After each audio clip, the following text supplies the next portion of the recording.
Merci d'avoir répondu à l'appel de l'intersyndicale départementale pour cette journée de grève et de manifestation. Le 1er octobre, les retraités étaient dans la rue pour la revalorisation des pensions et des complémentaires. Aujourd'hui, à Nancy, comme partout dans le pays, c'est l'ensemble du monde du travail, des étudiants retraités qui se mobilisent pour imposer une autre répartition des recherches. La CGT, partout où elle est présente, a proposé aux salariés de se mobiliser autour de 5 grandes revendications. L'augmentation des salaires. Nous le constatons toutes et tous. Tout augmente sauf les salaires. Le gaz, plus 16% depuis 2019.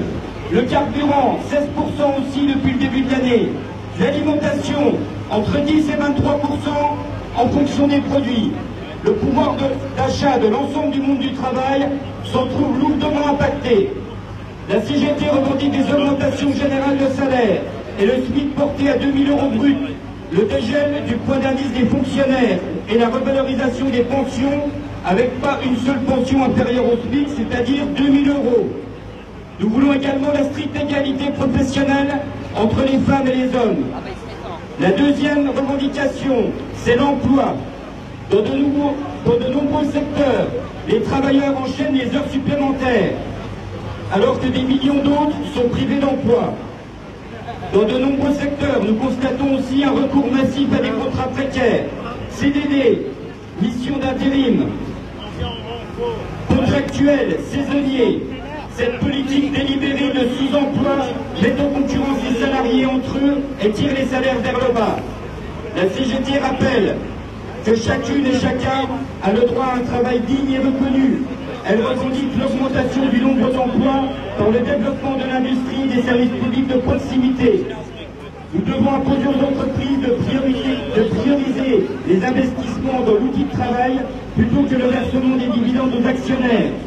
Il est aussi nécessaire de réduire le temps de travail et de travailler moins pour travailler tous. À ce titre, la CGT défend les 32 heures hebdomadaires. La troisième revendication, c'est le développement de l'industrie.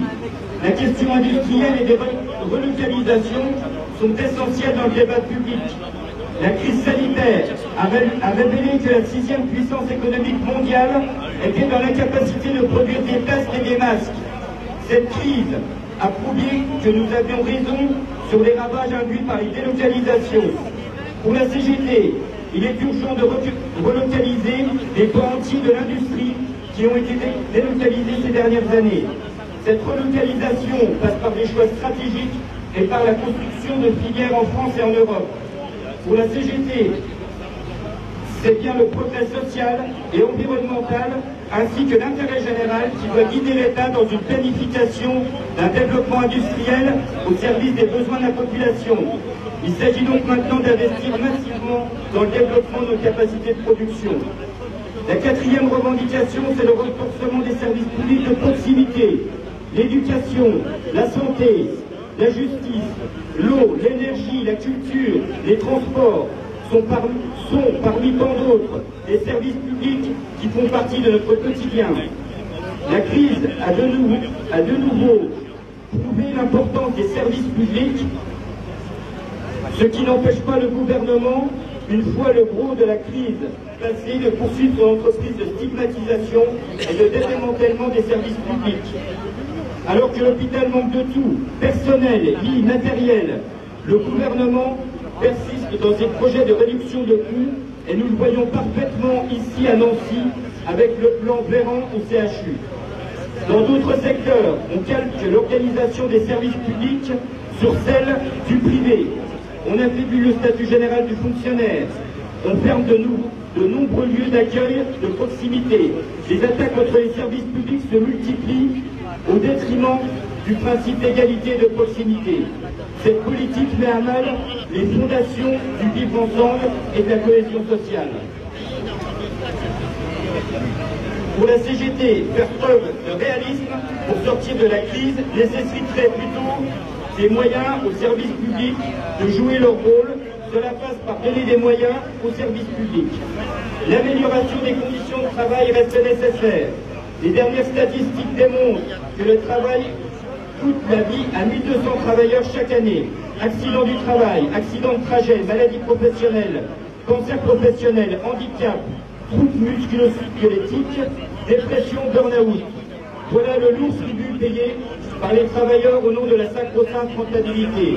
Et les séquelles disparaissent malheureusement pas avec l'arrêt de l'activité professionnelle. Elles poursuivent les travailleurs une fois à la retraite.